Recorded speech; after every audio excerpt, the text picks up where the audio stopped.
In the cool, misty mountains of Thailand's north live a once forgotten people. They are today known as hill tribes, but in generations past they were wanderers from China, Myanmar, and other remote mountain regions of Asia.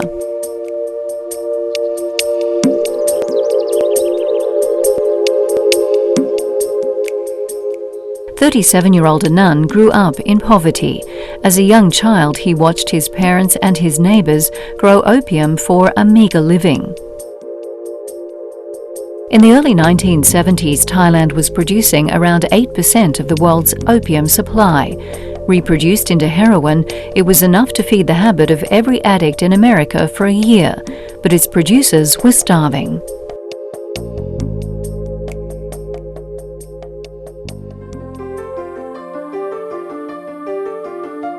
The hill tribe people's lives and livelihoods were saved by the initiative of one man, Thailand's much-loved monarch, King Bhumibol Adulyadej, and his unique royal project.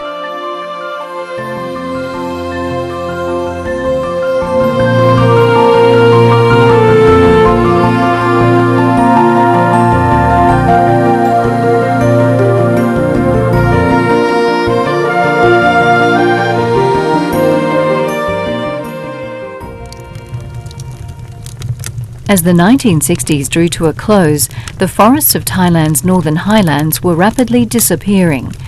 Opium was being cultivated by the method known as slash and burn, which involved burning down forests on the hillsides. More than 20% of the kingdom's forest cover had been cleared for settlement or farming. Against this backdrop, thousands of these hill tribes were struggling to survive. Farmer Anand's people represented the biggest group, the Hmong, who ventured into Thailand from Yunnan, China, decades earlier. The hills are also home to the Yao, the Chinese Hor and the Thai Yai people, some of whom were fighting for autonomy with opium financing their efforts. Borderland security was a growing concern. Other smaller tribes soon found their own place on the steep slopes. Among them the Karen, the Palong, Lawa, Black and Red Museur, and Shan, to name a few. Almost all were illegal immigrants. Prior to the 1960s, the hill tribe people had produced small handfuls of opium for their own medicinal use. By then, the government discovered that the hill people were producing more than 150 tons of opium each year. By 1970, that had grown to 200 tons a year. It was a billion-dollar industry, of which very little profit filtered back to the hill tribes who planted the crops. Almost everyone was dirt poor.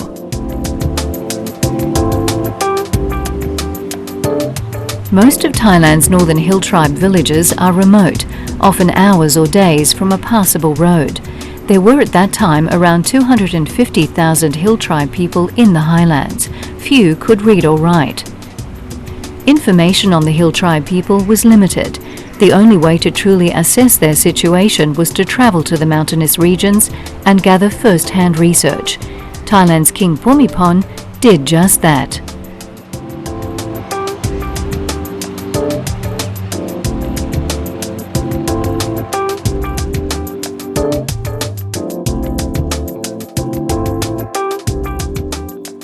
In 1968, when the king visited the region, he encouraged residents to plant fruits, vegetables and flowers, and helped in marketing their produce.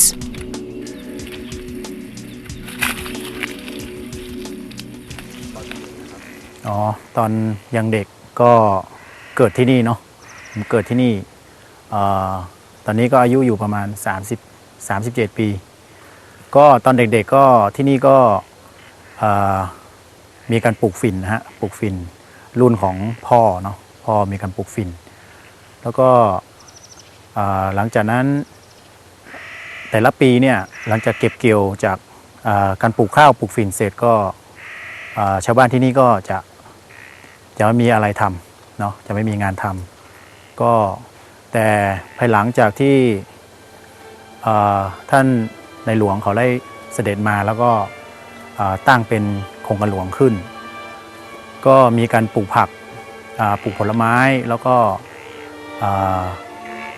ปลูกองุ่นตัวนี้นะฮะแล้วก็มีพืชผักอีกหลายตัวที่โครงการหลวงได้นำเข้ามาทำให้ชาวบ้านที่นี่และครอบครัวของผมเขาเนี่ยดีขึ้นนะฮะดีขึ้นจากเดิมมาก By 1977, not a single poppy was being grown in the hills surrounding Anand's village of Nong Hoi, but other areas of the mountainous north still had a long way to go.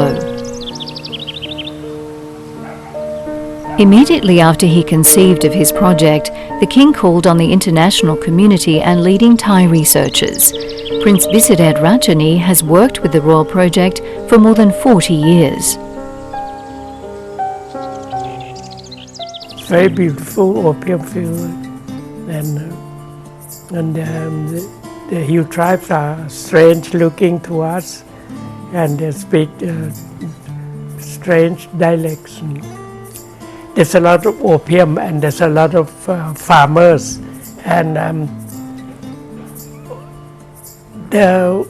what happened, what is important is what the king thought about it.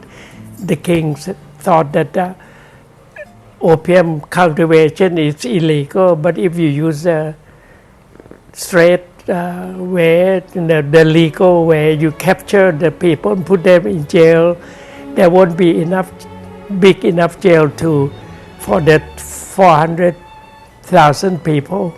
So he thinks that it is possible better to replace the opium with some other crops which will earn them higher income. He's very interested in people. When he see the Hill tribes or the northerner, he would go and talk to them about how they earn how they live and so on. In 1970, the project opened the first of its development centres.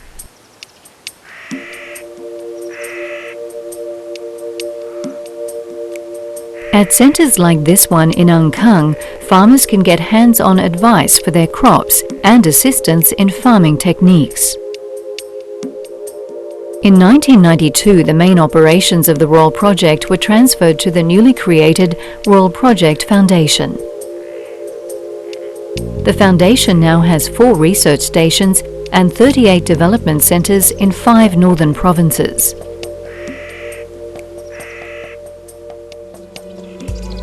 In this village, Muser and Palong children have a future under the protection of a king they've never seen, but know so well, thanks to the posters and paintings that adorn their school walls. The Royal Project is also unique in that it emphasises research as much as it emphasises development and marketing. His Majesty asked me or asked us to help him as a volunteers. We have no hesitation to volunteer for this kind of job, and it's very exciting because we never know about up the hill what's it going to be like. We haven't been able to work it out at all. So why we come over to this place, Nong Hoi, just like other village in the north of Thailand, the Hill tribe are quite poor.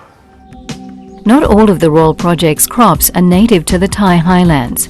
Researchers like the team here at Intanon in the country's northwest constantly test hybrids and better, stronger plant varieties.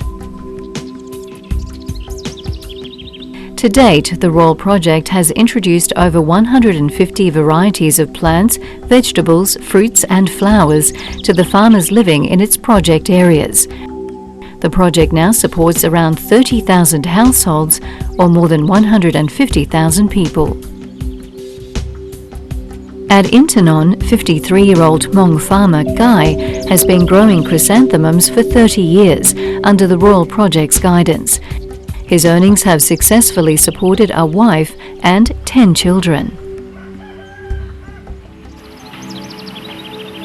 In the next valley, Hmong and Karen tribe farmers are embarking on a new project industry, fish breeding. They are now producing 18 tonnes of rainbow trout each year, and are exploring the potential of breeding sturgeon.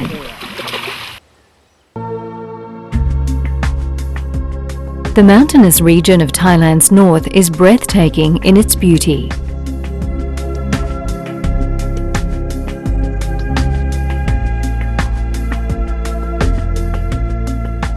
Preserving this environment is a key component of the King's Royal Project.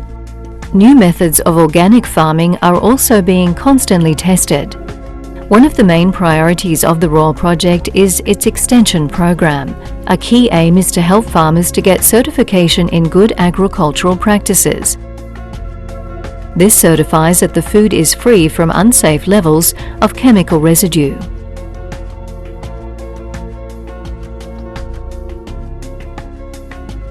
When the King of Thailand envisioned his project, he understood that it was essential to find a market for the crops that had replaced opium, who would buy what the farmers were now able to grow. In 1985, the Royal Project established its marketing organisation to help farmers to sell their produce. The food marketing is done under the Doi Kham and Royal Project brands. The marketing team buys about 1/3 of the produce from the project areas and then on-sells the goods to major customers in urban areas. The Royal Project's annual revenue amounts to about $13 million. Each day, the fruit, vegetables and flowers are gathered from the hillsides and are transported to the packing house in Chiang Mai. The produce makes its way to the 10 Doi Kham stores in Thailand and to upmarket food retailers. Thai Airways International is one of the Royal Project's largest and most important customers. Its catering department is responsible for the preparation of around 75,000 in-flight meals on a daily basis for 48 customer airlines. The produce also ends up in many resorts and hotels worldwide, such as the famous world-class 5-star Mandarin Oriental.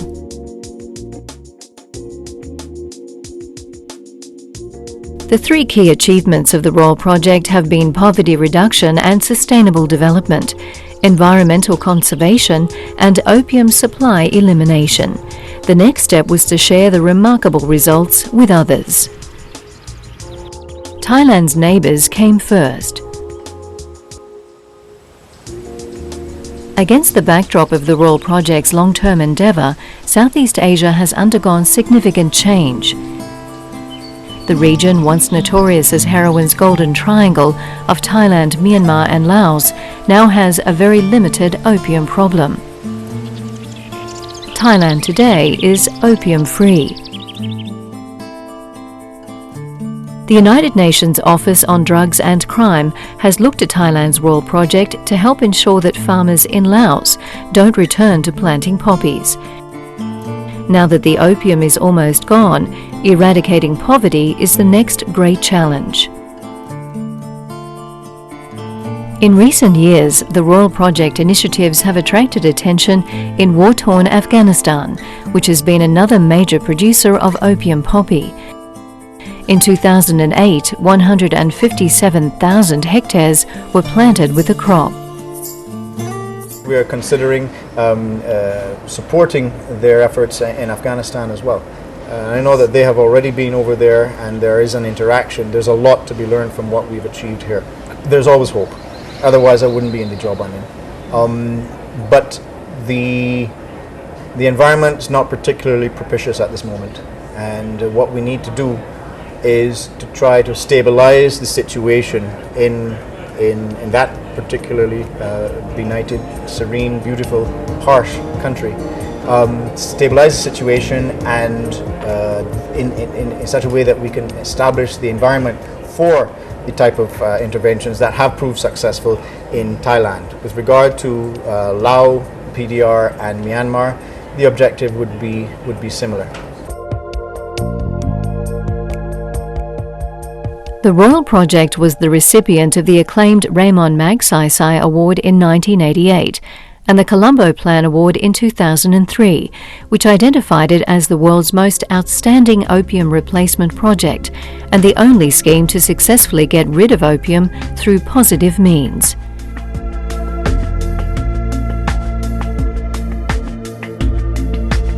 In 2006, UN Secretary-General Kofi Annan presented a Human Development Lifetime Achievement Award to Thailand's revered monarch in recognition of his endeavours for people.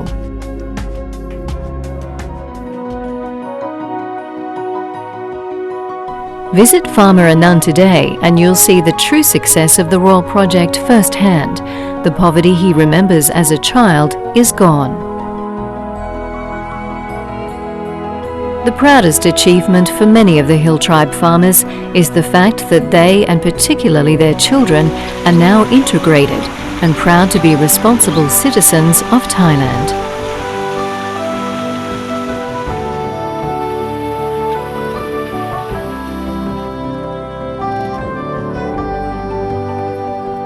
ผมว่าเป็นคนไทยครับผมคิดครับผมได้เป็นคนไทยแม้ว่าเขาจะอยู่บนดอยก็ผมภาคภูมิใจขนาดดีใจที่สุดเลย Annan and his neighbours firmly believe that one man can change the world.